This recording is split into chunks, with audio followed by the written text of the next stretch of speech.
Bom, então vamos lá. A nossa palestrante, professora doutora Patrícia Helena Carvalho Holanda, psicóloga, mestra e doutora em educação pela Universidade Federal do Ceará e pós-doutora na área de concentração de desenvolvimento profissional docente pelo Programa de Pós-Graduação em Educação na UNB. Cursou o estágio sênior bolsista CAPES, Universidade de Lisboa, investigando o psicanalista, psicopedagogo, psiquiatra João dos Santos. Professora titular em Psicologia da Educação e do Programa de Pós-Graduação em Educação da Universidade Federal do Ceará, vinculada à linha de pesquisa História e Educação Comparada, sob sua coordenação. É cadastrada no grupo de pesquisa do CNPq, avaliação curricular certificado pela UFC, possui experiência de ensino e pesquisa nas áreas de educação, psicologia da educação, psicanálise, história das mulheres, atuando com as seguintes temáticas: infância, família, sexualidade, pedagogia terapêutica de João dos Santos, currículo e formação de professores.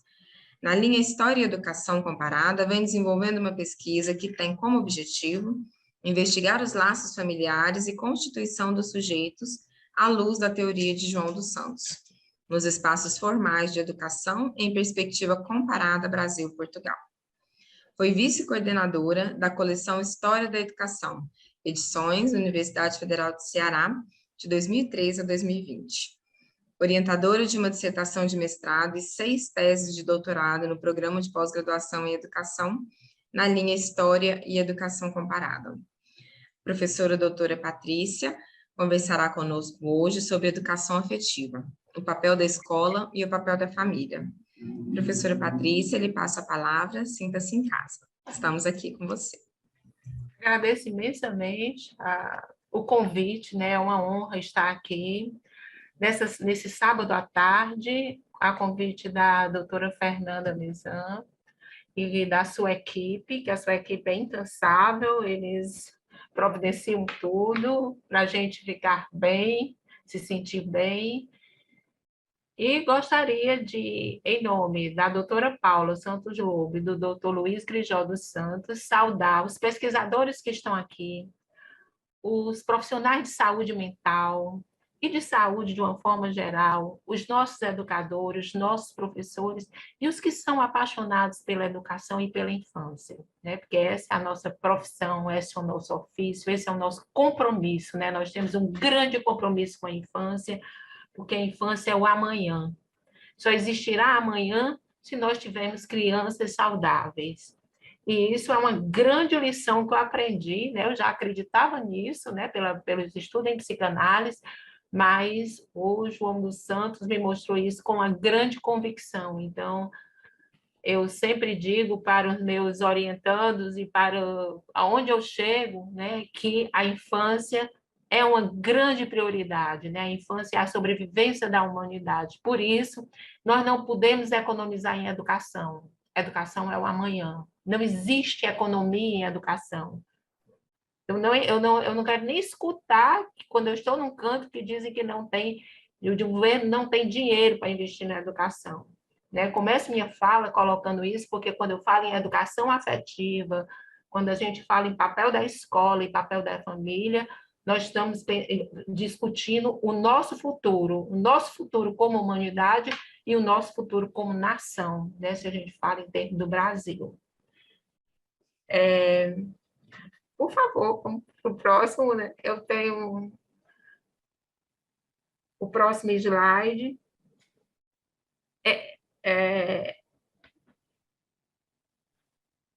Eu começo conversando com vocês, né, falando sobre a importância, né, a definição da educação afetiva, que eu fui buscar nas pesquisas, né? Eu fiz uma pesquisa no Google, fiz uma pesquisa na base do CNPq, nas bases de pesquisa, nos repositórios, e trago uma definição para a educação afetiva. Na literatura, nós encontramos a seguinte definição, que foi uma das que eu encontrei dos trabalhos, e acho que mais ou menos daria para nos orientar aqui.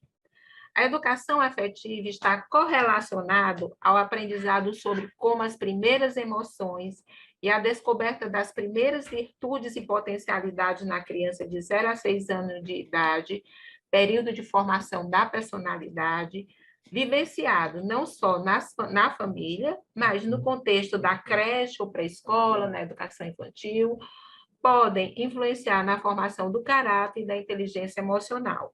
Esse é um trabalho intitulado Educação Afetiva, uma escola para a vida, escrito por uma pesquisadora chamada Les. Então, quando eu recebi o convite, né, e aparece a educação afetiva e aparece o papel da escola e o papel da família,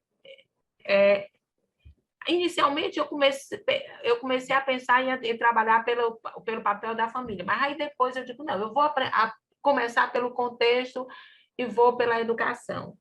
Motivo pelo qual eu trago aqui para a gente, para compartilhar com os presentes, a Base Nacional Comum Curricular.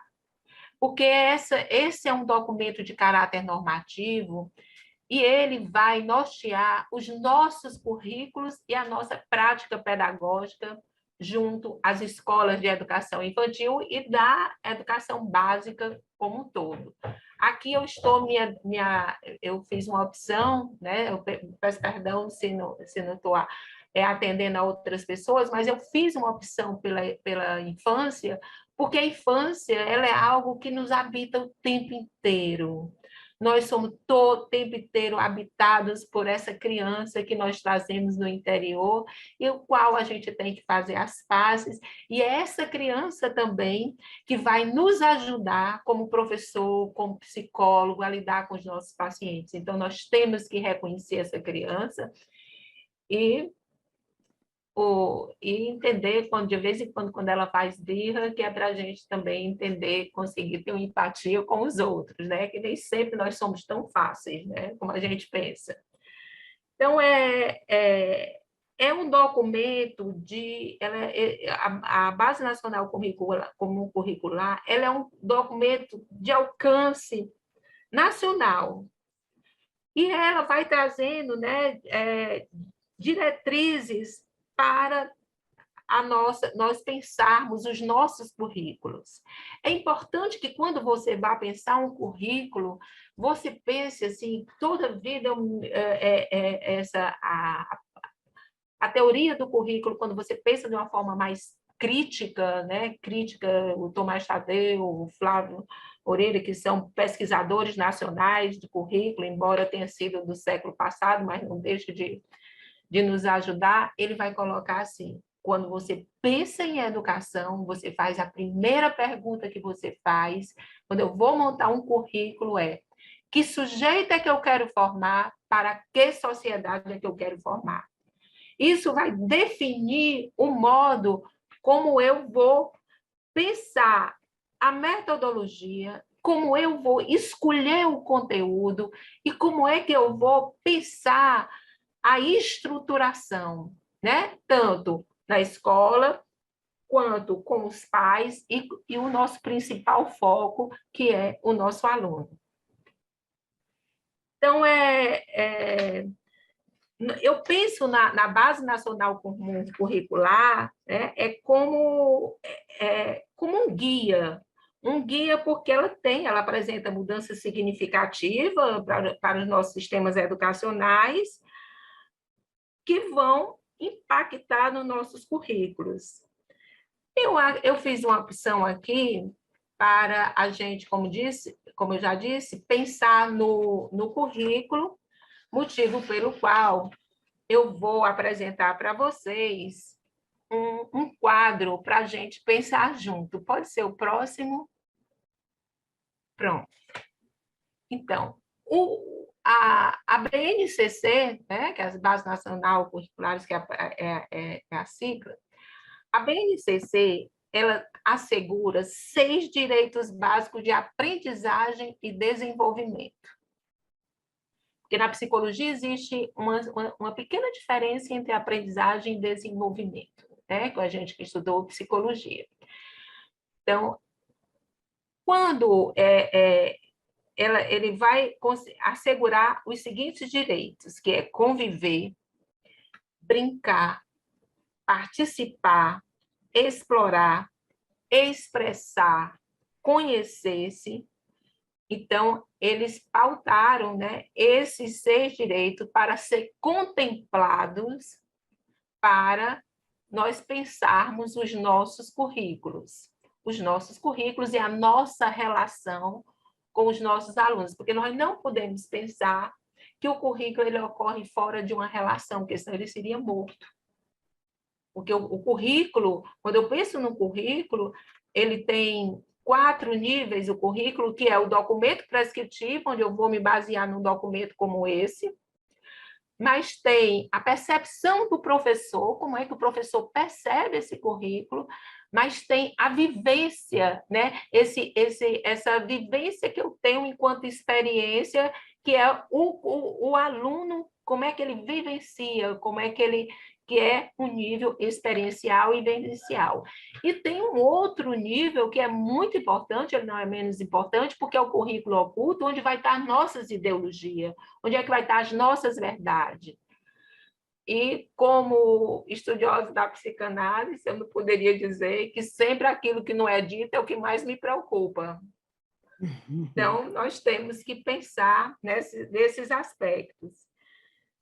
E, quando a gente olha para esse documento, ele vai... Eu escolhi esse primeiro campo, que é o eu e o outro, e o nós, porque tem outro campo, que é corpo, gesto e movimento, tem traços, o terceiro é traço, som, cores e forma, o quarto é escuta, fala, pensamento e imaginação, o quinto é espaço, tempos, quantidades, relações e transformações. Mas, para o objetivo de pensar uma educação afetiva, eu estou me atendo nesse primeiro campo de experiência intitulado o eu, o outro e o nós. Porque aqui deixa claro como a gente pensar a criança como ser social que se constrói a partir das interações que ela estabelece com os outros. E é nas interações e nas relações que se estabelece um ambiente social que a criança tem a oportunidade de conhecer o outro e a si, desenvolvendo conceitos indispensáveis para seu aprendizado de desenvolvimento e aprendizagem posterior. Então, você vê que no início da explicação é utilizada a expressão sentir, também como resultado da interação, do processo de interação da criança, que ela se constitui seu modo de sentir a partir do ambiente que ela se insere e da partir da relação que ela tem com os outros. Nesse momento, diante desse quadro e porque isso aqui são os objetivos, né, de aprendizagem, eu vou convidar o João dos Santos para entrar aqui, né, para participar com a gente desse momento. E, em seguida, eu também vou trazendo outros autores que fazem parte do pensamento psicopedagógico do João dos Santos e também dos nossos conhecimentos, dos nossos estudos como psicólogo, como Piaget, como Vallon, né, e como o Gesell e o Freud também, que não poderia deixar de estar aqui, que nós entendemos que a educação... o nosso psiquismo, né, a partir do que nós estudamos sobre o João dos Santos, ele tem uma psicologia que é da cognição e do afeto. Então, a gente traz o João dos Santos porque ele fala algo assim que eu estava estudando para fazer essa palestra, que eu adorei. Ele disse assim: a criança só aprende se primeiro sentir. E o sentir refere-se a tudo que é atividade emocional, jogo, pintura ou canto. A emoção está na base de toda a aprendizagem.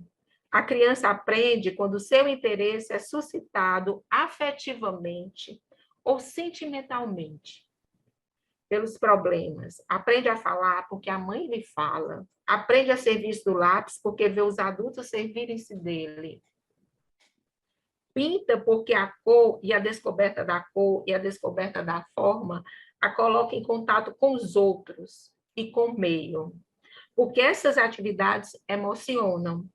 É necessário que os educadores ajudem, aqui vai para a prática pedagógica dos professores, é necessário que os educadores ajudem a descobrir os elos entre a linguagem das emoções e a linguagem verbal racionalizante, que os adultos utilizam. É necessário que a escola admita que a aprendizagem não pode ser exclusivamente racional, porque a razão tem geneticamente um ponto de partida emocional. O João dos Santos sempre está nos lembrando o papel da mãe. Como, né, é a partir do meu contato, do contato que a criança tem com a mãe, a partir desses contatos que nós tivemos, é que nós estamos aqui. Nós estamos aqui porque teve uma pessoa que nos significou como sujeito. Eu sempre brinco com meus alunos, eu digo, vocês só estão aqui porque a mãe de vocês disse que coisinha bonitinha. Todo bebê, quando nasce, tem cara de joelho e a mãe consegue ver os traços da família inteira no bebê, né? Ela diz, olha, franze a testa como pai, olha aí, ele fica impaciente como avô. E ela vai nomeando essa criança e vai, né, fazendo todo o processo de subjetivação. Então, é um contraponto que ele faz a essa preocupação obsessiva que se tem de formar o aluno, que chega a ser uma saturação informativa, que coloca em segundo plano a nossa relação. Porque aqui o que a gente está fazendo, né, um contraponto é entre quantidade e qualidade. Qual é a minha qualidade da minha relação, é que vai abrir, né? Porque os pais também ocupam, os professores ocupam junto à criança um lugar que também é ocupado pelos pais, porque o professor, ele coloca limite na vida do aluno. Se eu fosse falar numa linguagem psicanalítica, ele coloca limites na vida pulsional, ou seja, o professor estabelece regras. O professor diz que você pode fazer uma coisa, se não pode outra, quem é que pode ir para o recreio, quem não pode, quem é que pode... Então, nisso ele está, né, fazendo toda uma administração da vida da criança e lhe colocando possibilidades. Então, o que a gente precisa, sobretudo na educação infantil, é preservar o relacional. É essa economia do sentimento que ajuda tanto a aprender como crescer e almejar uma possível autonomia. Então, passando aqui a exploração desse slide, a gente vê o quarto slide, que vamos trabalhar com pressuposto. A gente parte do pressuposto que, para alcançar uma educação afetiva, devemos contemplar os aspectos da vida familiar e escolar através do cotidiano dos pais e professores para construir e reconstruir o conhecimento, levando em conta a dimensão cognitiva e a subjetividade da criança. Nós não podemos esquecer que, quando uma criança vai para a escola é a instituição que tem um grande papel na nossa sociedade. Então, você ter sucesso na escola é como se tivesse dizendo assim que no futuro você seria uma pessoa bem-sucedida. É um investimento que vai ter, né? Os pais ficam felizes quando isso acontece. Muito embora hoje, eu estava trabalhando um texto de infância que diz assim, né? A preocupação é que já não tem tanto esse investimento, essa perspectiva de futuro da criança. E nós temos que apostar nessa perspectiva de futuro. Eu tenho um livro que é De que sofrem as crianças hoje, que a gente já vê, é uma pesquisa de doutorado que a gente vai vendo que tem uma diminuição nesse investimento dos pais, porque hoje é um dado que a gente começa a trabalhar aqui também, existe um grande narcisismo, assim, é uma síndrome que todo mundo é adolescente, a gente está quase, diminuiu a infância, e aí aumentou a adolescência e a idade adulta, o pessoal quase feliz, mas todo mundo se comportando como adolescente, em novas experiências, e falta para as crianças referências de pessoas que ocupam esse lugar do adulto. O adulto é tranquilo, o adulto ele sabe o que é que ele quer, o adulto ele sabe se situar, mas as pessoas vivem em busca de uma satisfação que é inesgotável, né? Eu tenho que ter o melhor carro e sempre está fora. Isso o neoliberalismo faz com muita propriedade, né? O capitalismo você sempre tem que comprar mais, o que é mais caro, vale sempre o que está fora de mim. Então, essa dimensão, nesse cenário que a gente vem colocando, né, as bases desse nosso pressuposto, e a gente vai aprofundar agora mais alguns aspectos que eu tenho certeza que tem algumas pessoas aí que teriam contribuições a fazer. Então, vamos para o slide 5. Eu vou voltar aqui, voltando para conversar com o João dos Santos. Eu não apresentei o João dos Santos, porque eu acho que tem algumas pessoas que não conhecem o João dos Santos. Eu vou fazer um pequeno adendo. O João dos Santos é um psicanalista, um pedopsiquiatra, que para nós aqui no Brasil é quem trabalha com psiquiatria infantil. Ele é um pedagogo, ele fez licenciatura em educação física, fez medicina, fez uma formação na França, uma formação em psicanálise na França, e é um grande intelectual português que teve e tem até hoje um grande papel na saúde mental, porque ele deixou, né, seu legado em mais de 10 instituições espalhadas em Lisboa. Se eu estiver errando, depois vocês me dizem, o Luiz e a Paula corrige. E essas instituições, elas continuam até hoje, têm um grande papel de importância junto às escolas na prevenção e também cuidando de crianças que têm dificuldades na aprendizagem.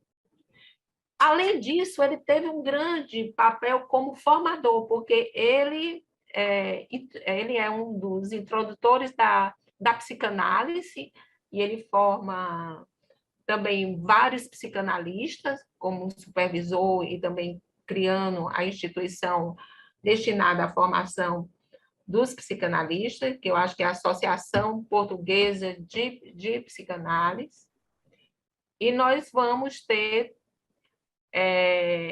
também a presença dele em vários setores, não só no consultório, não só nas escolas, porque esse, para mim, é muito importante ter um psicanalista que vá para a escola, porque isso é atuar em prevenção, né? A escola entender por que as crianças não estão com dificuldades na aprendizagem, atender porque as crianças são hiperativas, atender porque as crianças lidam com tantas ansiedades. Isso é muito importante. E apoiar os pais e trabalhar de uma forma integrada. Então, João dos Santos quando o sujeito, né, da obra do João dos Santos é a criança.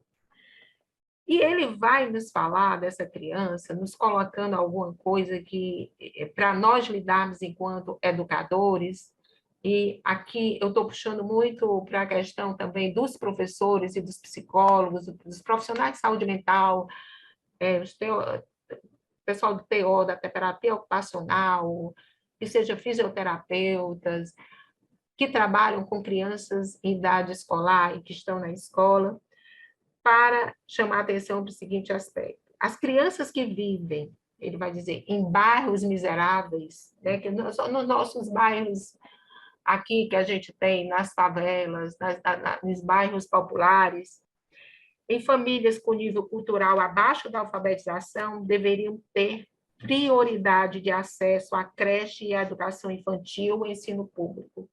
Mas, para mim, a existência da educação infantil, escola, que eles chamam lá pré-primária, que é a nossa escola da educação infantil, só faz sentido se ela for um centro de recolha de dados sobre o que é cultura, como se integra, sendo a cultura, basicamente, o sistema de relação entre as pessoas numa dada comunidade. Os hábitos sociais, mesmo a anti-higiene, as formas de comunicação, mesmo o calão, as manifestações artísticas, mesmo que sejam os grafites na parede e a gaita de beiços, né, que é muito usado em Portugal, as atividades tradicionais têm de ser vividas, sentidas e apreciadas sem preconceitos. Em particular, na escola infantil e nas séries iniciais do ensino, assim que para a gente, do ensino fundamental.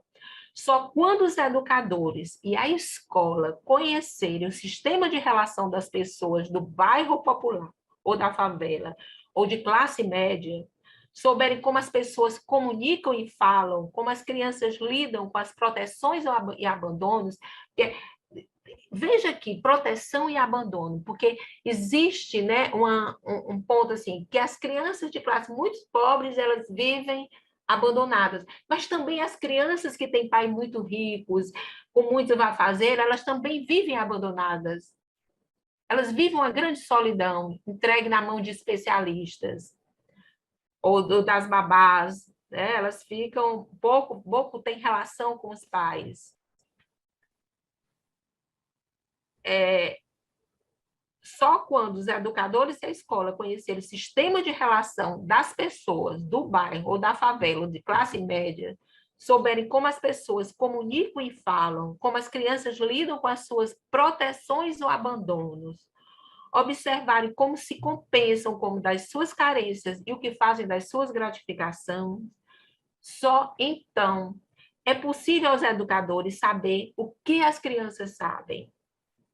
Porque na educação infantil, como na fase inicial da aprendizagem escolar, o mais importante não é ensinar, mas aprender com a criança qual é o seu saber. O mais importante não é ensinar, mas não é, desculpe, não é aprender, mas aprender com a criança qual é o seu saber, para poder mostrar-lhe como se fala e registra o seu saber.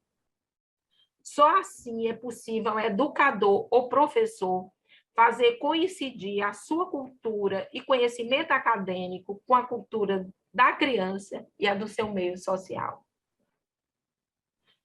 Ou seja, eu tenho que ir ao encontro da criança, não de encontro com a criança.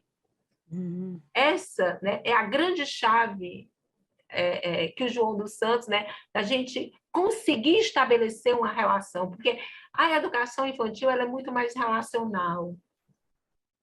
Se você consegue fazer isso, você consegue, depois que a criança aprenda, com muita mais facilidade.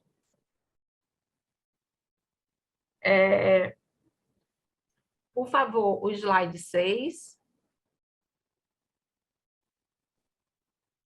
E aí ele reitera dizendo que a educação, ela esse é o 7. O anterior, por favor. Ele disse que a base de toda a educação é a livre experiência, né? Sem a qual é possível chegar à utilização de vários instrumentos da linguagem, da cultura, da linguagem, que permite a aprendizagem do racional. Então, outra vez, ele vai dizer que nós precisamos do confronto, desse confronto de vivência dos nossos alunos, de vivência das nossas crianças. E essas vivências, nós também temos que trazer as nossas vivências como pessoa, a vivência do educando e a vivência do professor que nós pretendemos ser.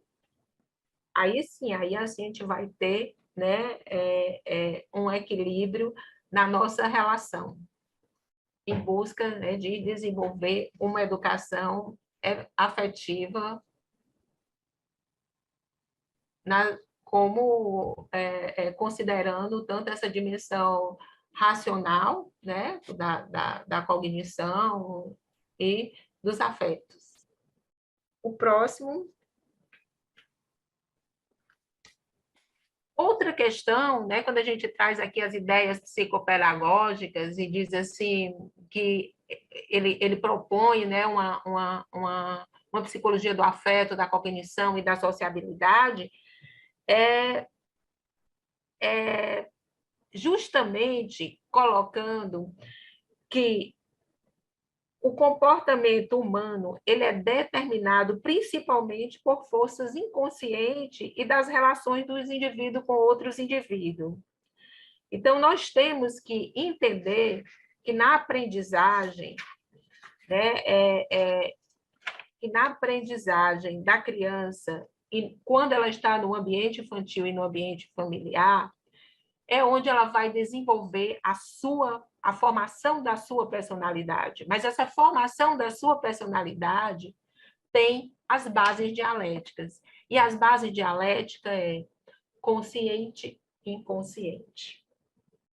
E isso forma é o único processo consciente e inconsciente, ou seja, a racionalidade e a irracionalidade. Então, a gente não pode ver isso como incompatibilidade, a gente tem que ver que são processos que nos habitam. E trazer isso também, né, como o ensino ele é relacional, eu também entender esses meus processos para conseguir me colocar no lugar da criança, né, do aluno. Então, quando a gente vai aqui para as ideias psicopedagógicas, nós vamos ter, né, a presença de Piaget. Por que é que se traz Piaget vendo nessa educação também afetiva? Próximo slide, por gentileza. Piaget, ele é um pioneiro, assim como, né, como João Santos, como Vallon, como Gesell. Ele é um pioneiro no campo da psicologia infantil. Mas ele tem uma cultura que vai permitir trabalhar numa dimensão genética que é absolutamente nova, porque Piaget ele trabalha interagindo com a criança e estudando a criança no seu processo de raciocínio. É mais no sentido de entender a sua lógica e a formação da sua inteligência. Então, Piaget se preocupa assim, como é que a criança sai do sensório motor, que é o primeiro estágio do desenvolvimento, né? Vamos lembrar que é sensório motor, pré-operatório, operatório concreto, operatório formal. Como é que ele sai de um estágio que é sensação, que é o motor, que ele pensa quando ele age sobre o objeto e vai para uma inteligência muito sofisticada. Então, assim como Freud se preocupava com a origem das emoções, o Piaget vai se preocupar com a inteligência. E ele é considerado um cognitivista, a inteligência é muito relacionada à cognição, porque ele também está voltado não só para essa lógica, mas ele está voltado para esses processos mentais superiores, que é a atenção, a percepção, a memória, a motivação. O próximo, por favor. Então, saindo de Piaget, a gente também vai ter a contribuição de Vallon para nos mostrar como, né, como essa abordagem vai dessa origem das emoções. E o interessante do Vallon é porque ele faz uma psicologia da pessoa completa, né, que ele envolve o aspecto motor, ele envolve o aspecto cognitivo, ele envolve as emoções, e ele vai sempre, né, se preocupar em dizer para a gente que a gente tem que ter seria assim, uma paciência, porque ele não, de vez em quando, a criança não sai no desenvolvimento que ela seja linear. Vez por outra, ele precisa retornar, né, para fazer uma reformulação. Então, nós vamos lidar também com as idas e vindas das crianças. E essa é uma é muito interessante ver isso, porque ele não traz isso como se fosse um atraso no desenvolvimento, como se fosse uma perda. Ele vê isso como uma possibilidade de superação. E ele diz que o desenvolvimento mesmo é marcado por crise, por conflitos, e que provoca uma modificação, uma nova estruturação das estruturas mentais.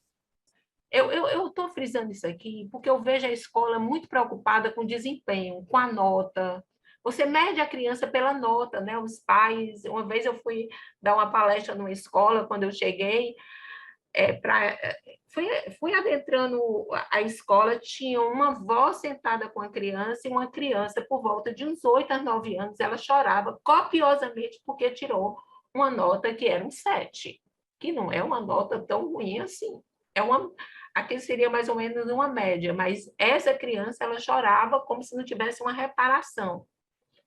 Então, eu acho que muitas vezes pressionam, né? As crianças são muito pressionadas a ter um desempenho que muitas vezes elas não dão conta, é muito pesado para elas. Vamos para o próximo. Como é que está meu tempo, Fernanda, doutora Fernanda? Estou dentro do tempo? Temos tempo, pode ficar tranquilo. Tá bom. Pode seguir. Então, outros teóricos que influenciaram, né, João dos Santos, e também influenciam a nossa formação como educadores e como psicólogos e profissionais da saúde mental, um dos pioneiros é chamado Gesell. O Gesell é um médico, ele é um psicólogo, ele trabalhava como professor de filosofia, ele é um americano, e ele vai se preocupar com a originalidade da escola. Por que é importante a gente conhecer esse teórico? Porque ele é um maturacionista e ele entende que o desenvolvimento é um desdobramento natural do plano biológico e da teoria etológica. Para ele, muito dos comportamentos da criança é voltado para a adaptação, visando sobreviver. Mas ele chama atenção para uma coisa, para um ponto que é muito interessante, é que ele diz que a maturação não pode ocorrer normalmente se as condições afetivas, ou seja, né, não forem benéficas, ou seja, se essa criança não se sentir amparada, essa criança não pode ter um desenvolvimento como é o esperado. Se as funções nervosas podem maturar, atingir o grau de maturação predito, ficarão sem resultante se nada estimular a criança a usá-la. Então, por outro lado, é malogrado que se ensine uma criança que não seja capaz de aprender, arriscando-nos a forçá-lo a dificuldade excessiva que pode apresentar como consequência perturbações duradouras. Então, a gente tem que também respeitar, né, esse ritmo da criança. Por favor, próximo, que nós estamos indo agora para Freud, né? Aí nós nos deparamos com Freud. Freud é um autor que instiga muito até hoje, as pessoas falam muitas, ou amam ou odeiam, é um autor que nos desafia. E o Freud, ele veio para cá, né, não só por ele basear a teoria do João dos Santos, porque agora nós vamos adentrar mais na questão da família, né? Mas porque também Freud, ele vai nos colocar a psicanálise, né? Quando ele entra com a psicanálise, ele vai evidenciar esse declínio do patriarcalismo, que vai coincidir com o surgimento da psicanálise, e com o problema colocado pelas histéricas, que são as mulheres em crises com as suas identidades. Então, quando entra, né, Freud é conhecido, tem um filósofo chamado Garcia Rosa, ele diz assim, que Freud ele coloca o feminino na cena social, como também a Regina Neri, na tese dela de doutorado, coloca, né? O Freud dá voz às mulheres. E o Rosa, ele é mais comedido, diz que Freud provoca uma ferida narcísica na sociedade quando ele coloca essa dimensão do inconsciente e vai dizendo que a gente não tem tanto controle assim. E é uma ferida narcísica porque vinha, né, o iluminismo vinha achando que a razão era tudo. Então, a gente vai ver os racionalistas como Descartes dizendo penso, logo existo, e vem Lacan para dizer penso onde não sou, sou onde não penso. Isso provoca uma ferida narcísica em ao dizer assim, olha, você não tem controle sobre tudo. E também causa um outro, né, causa um outro desconforto, porque ele vai dizer, quando ele dá voz à mulher, ele coloca também que nem tudo é tão cartesiano assim, porque a mulher, ela não é previsível. Então, a mulher, por isso que a mulher vai ser, como a mulher é mais sinuosa, ela vai ser comparada até à serpente, né? Culpa até a Eva, etc. Então, nós vamos ser tidas como a mulher não é tão previsível assim, e vai trazer um discurso feminista, né? Esse discurso feminista, né? Que vai ter na virada do século XIX para o século XX, e a psicanálise, a emergência da psicanálise, ela faz uma interrogação, ela vai se interrogando justamente sobre o mundo feminino e a questão concernente à diferença sexual, né? Essa é uma das questões que é colocada pela Neri na obra dela, a Psicanálise do Feminino, o Horizonte da Modernidade, vai dizer que a modernidade vai trazer essa questão para a gente. Mas falando, né, por favor, pode avançar para o outro, né? Quando a gente vai falando para o próximo estado.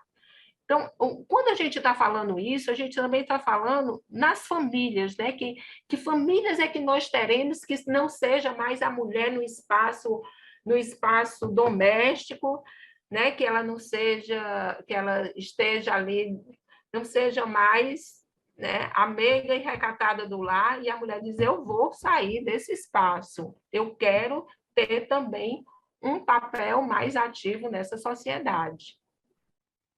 Então, a gente vai, né, sai dessa família que era extensa, essa família patriarcal, e nós vamos passar para a família burguesa, que é a família, nessa família que é mais pai, mãe, filho, e a família deixa de ter aquela família que tinha, né, muitos parentes próximos, e as pessoas passam a viver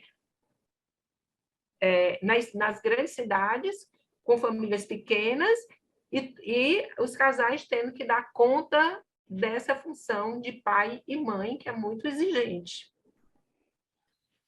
Então, o Freud, ele fez essa escuta desse mal-estar feminino e funda a psicanálise, né? Ao dar crédito ouvido a essa histeria como portadora de uma que subverte a racionalidade filosófica e científica na época. E é claro que isso vai nos impactar. Então, assim, quando Freud fala, né, tem uma remissão do Édipo, né, que tem aqui, o Freud falou no Édipo, porque tem muitas, eu venho até trazendo, eu estou tendo cuidado agora, quando eu estou falando sobre Édipo, é porque as pessoas levam as coisas muito ao pé da letra, né? E quando Freud traz o Édipo, ele estava referindo-se à tragédia grega, que indicou como referência mítica. Quando Freud introduziu a questão do mito do Édipo, na teoria psicanalítica, ele pretende estabelecer pontos de referência do inconsciente. Portanto, de uma parte do funcionamento mental, que é muito difícil de abordagem, que ocorre muito mais, né, nas terapias. A forma como os psicanalistas se apercebem do Édipo no discurso da psicanálise não tem a ver com fatos concretos da vida real de cada pessoa, mas apenas com sentimentos que afloram na consciência em momentos privilegiados das relações do analisando com o analista. Então, é importante a gente colocar isso, porque as pessoas, às vezes, não colocam as coisas muito ao pé da letra, né? Assim, quando vê a história do mito. O próximo, por favor. Então, o João dos Santos ele passa de 1946 a 1950 na França.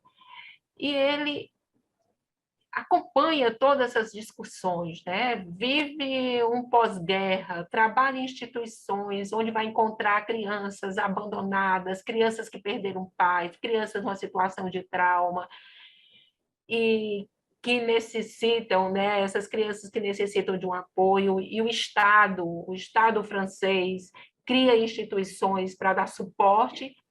Mas isso faz com que a obra do João dos Santos, você faça, dá para perceber que ele compreendeu que a família passava por uma mudança social. E isso é uma contribuição da história social que ele traz. Porque é importante você saber que na segunda metade do século XX, né,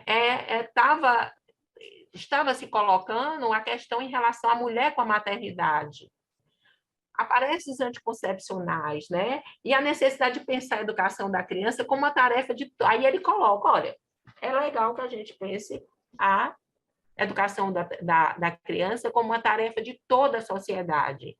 Aí ele traz um conceito que eu gosto muito e que eu tenho usado muito quando toca nessa questão sobre família, é o conceito de família alargada, porque ele vai dizer que, quando ele diz que é tarefa de toda a sociedade, ele leva às últimas consequências, né? Ele leva às últimas consequências dizendo que tem que ter instituições, que nós temos que dar espaço para os pais, propõe uma escola de pais, porque nós vivemos numa situação hoje de muita complexidade. As coisas não estão mais determinadas. Eu fico olhando a angústia dos jovens quando você diz assim para o jovem assim, você pode ser o que quiser. Aí eu posso ser o que eu quiser? É muito diferente de você pensar de um jovem que, na Idade Média, que ele nasceu, tinha as caixas, mas ele nasceu nobre, ele ia ser nobre até o final da vida. Se ele fosse o filho do ferreiro, ele tinha ali uma profissão e ele iria ser, ali estava o percurso dele. Aí você diz, mas ele não tinha a possibilidade de mudança, né? Essa escolher também provoca angústia. E escolher numa sociedade que diz que você pode ser o que quiser, e existe uma questão econômica que te põe o pé no freio, o pé no freio é tão forte que você bate a testa no para-brisa do carro e fica atordoado. Como é que eu digo, né, para o meu aluno que entra de cota que ele tem as mesmas possibilidades de outros alunos que tiveram mais garantias para a sua formação? Eles têm que fazer uma superação que é muito maior. E não é justo, né, você dizer que essa sociedade, que é do querer, é poder e do sucesso a qualquer preço, você está colocando isso para as pessoas, e muitas vezes isso chega na educação infantil. Você olha para a criança e diz, você vai ser o que você quiser. Né? Como? É como se eu estivesse numa corrida, né? Um parte bem na frente, lá atrás, até a gente alcançar. É quase que impossível isso. Então, eu acho que essa questão nós temos que pensar, porque é uma tarefa de toda a sociedade. E como é que nós vamos dar direitos para todos? Pelo menos fazer isso de uma forma mais equilibrada. O próximo, por favor. Aí também tem outra questão que vai, né, quando a gente pensa em educação afetiva, né? Aí vamos pensar fatores da escola e os fatores familiares, hoje nós vivemos na história social uma família moderna, que é do século XX e do XXI, onde nós nos separamos, nós nos casamos, nos separamos, construímos outras famílias. Então, nós temos as famílias construídas, reconstruídas, nós temos as famílias homoafetivas, e nós vamos ter famílias monoparentais, vários exemplos de família. Então,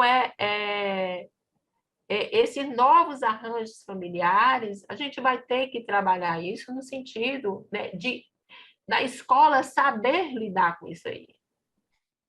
Né? E nós também, como os pais, também entendemos essa complexidade e como profissionais de saúde mental, da educação, nós temos que entender o nível dessa complexidade para poder lidar com essas crianças, né?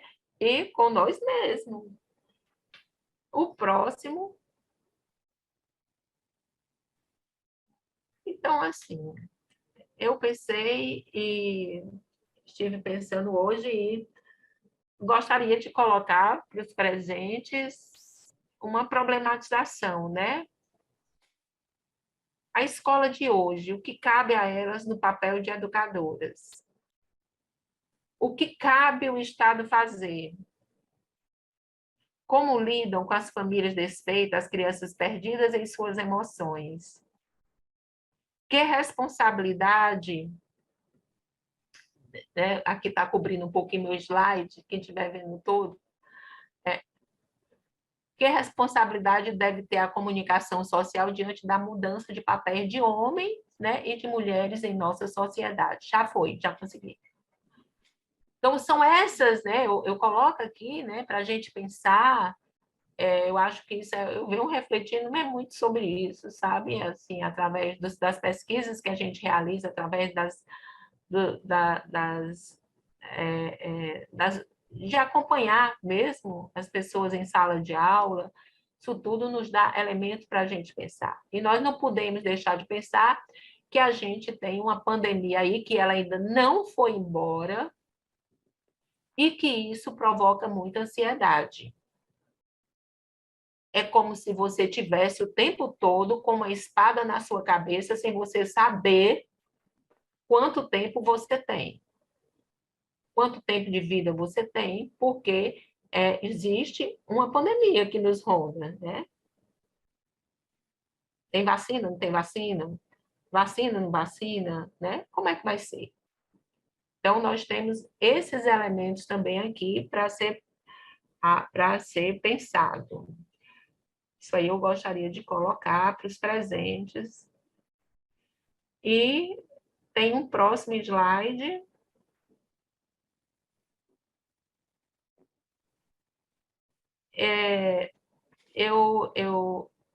Eu trago aqui, né, assim, algumas pistas do estudo do João dos Santos, se ele não teria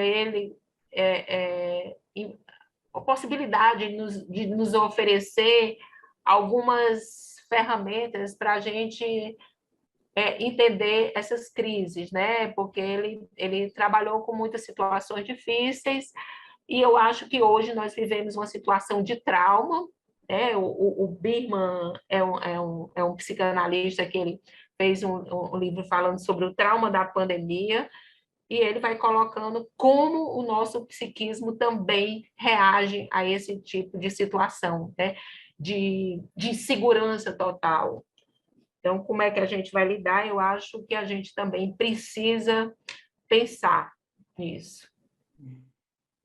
Então, é outra questão, outro questionamento, e vamos para o próximo. O próximo, né,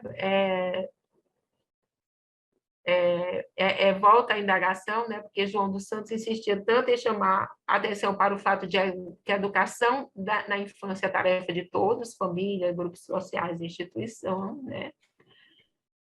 E eu acho que a gente tem que levar essas questões também para pensar, e pensar nessas experiências que ele apresentou, que ele tratou essas crianças com desorganização cognitiva, com essas mudanças do século XX, no século XXI, nós temos que repensar também, nos repensar como educadores, esse desafio de trabalhar com novas tecnologias, esse desafio de se vamos, né, também desafios que do meio ambiente, nós vamos trabalhar por um planeta, né, educar essas pessoas para serem mais conscientes, né, da nossa casa, do nosso planeta, e nós temos esse compromisso, e também nós, né, nos comprometemos em dar exemplo, porque outro aspecto que é muito interessante do João dos Santos, que ele corta na própria carne, ele diz,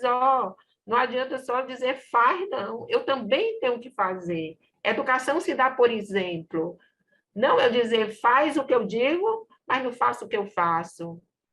Então, nós temos que trabalhar nessa possibilidade de sempre a gente ir dando o exemplo, né? E sempre estar também nos olhando para saber onde é que nós estamos com responsabilidade, né? Não tem, eu acho que nesse momento que a gente vive, na nossa sociedade, não tem tempo para a gente achar que pode esperar e que as coisas podem mudarem se a gente ser mais ativo, se a gente ser mais comprometido e se a gente mesmo se posicionar, né? Ser mais proativo. Termina aqui a minha fala, né? O próximo slide eu deixo aqui os meus contatos, né? Termina aqui a minha fala, agradeço imensamente a audiência, a escuta de vocês, com tanta paciência, por ouvir essas reflexões e essas opiniões também, e espero, de certa forma, ter contribuído. Se deixei o pessoal inquieto, eu já fico muito satisfeita.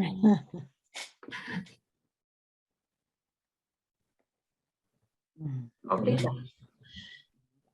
Professora Patrícia, que delícia te ouvir. Deixou muito inquieto.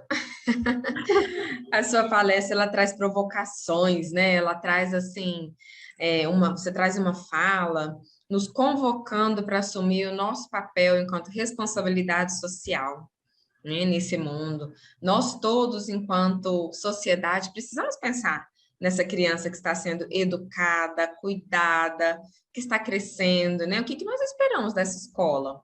O que nós esperamos deste Estado? E de que forma que nós contribuímos enquanto grupo social, enquanto profissionais, né? Enquanto família, enquanto pais. Me vejo aqui enquanto mãe. Estava assistindo aqui, você ouvindo, e aí, quando você fala, não adianta eu falar, faça, né? E a criança precisa do exemplo. Isso é tão real, isso é tão importante de ser repetido, né? Para nos convocar para esse papel de responsabilidade, né? Então, eu acredito que quando a gente vem falando, né, o papel da escola e o papel da família, a gente precisa dessa provocação, né, de pensar mesmo, será que eu cumpro com o meu papel, né, enquanto família, enquanto profissional, e não no sentido de se culpar, não, mas de encontrar estratégias. E aí você vem falando das ferramentas, né, João dos Santos nos ajudaria neste momento, pandêmico, pós-pandêmico, difícil porque está chegando uma nova onda, a gente não sabe o que vem do futuro, né, é uma incerteza tão grande, incerteza que nós sempre tivemos e talvez nunca pensamos como estamos pensando hoje, né? Porque que certeza temos do amanhã? A gente acorda e dorme, né, com a certeza de que o amanhã chegará. E a pandemia trouxe essa fragilidade para nós de uma forma tão escancarada, né? Então, assim, obrigada pela sua fala, obrigada por essa provocação. Eu acho que esses ambientes científicos, né, de um congresso em que as pessoas estão aqui nos ouvindo, a gente pode, né, falar dessa provocação, falar dessa inquietação e deixar ali a sementinha, para os pensantes estarem ali também quietos. Eu estou aqui com muita inquietação, com muita vontade de ler mais. Muito obrigada, super agradeço. Eu que agradeço, Fernanda. Estou lhe devendo mandar os livros, né? Já disse para o doutor Luiz que eu vou mandar o livro para você da Casa da Praia e vou mandar o da Pedagogia Terapêutica. Muito obrigada. Quero ler todos. Nossa, quero dedicar essa leitura, porque assim, quando eu conheci a obra, né, um pouquinho da obra de João dos Santos, que foi no Congresso, no primeiro Congresso Nacional de Educação, com os congressistas inscrevendo trabalho, eu falei, gente, eu preciso ler sobre o João dos Santos, né, para a gente poder avaliar esse trabalho, vamos conhecer um pouquinho mais. E nos encantamos. Nos encantamos. E aí tivemos a oportunidade de conhecer o doutor Luiz dos Santos, na Guizel dos Santos. Nossa, estamos encantados. Acho que ainda precisamos repetir, Obrigada. ouvir mais sobre o João dos Santos, né? Precisamos repetir essa dose e aprender mais. Muito obrigada. Júnior, você quer falar? Quer? Peraí, que eu vou passar... Não? A Júnior preparou surpresa aqui para o final. Gente, ela está aqui toda inquieta. Eu estou vendo ela preparando. Pessoal, alguém tem algum questionamento? Alguma pergunta? Algum apontamento? Está todo mundo inquieto como eu?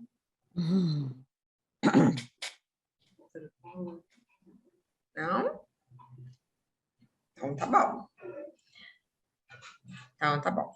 Professora Patrícia, a sua palestra ela veio assim fechar com chave de ouro o nosso congresso. Muito obrigada, viu? Muito obrigada. Obrigada por tudo. Júnior, ele passa a palavra para poder falar sobre o que temos agora de surpresa.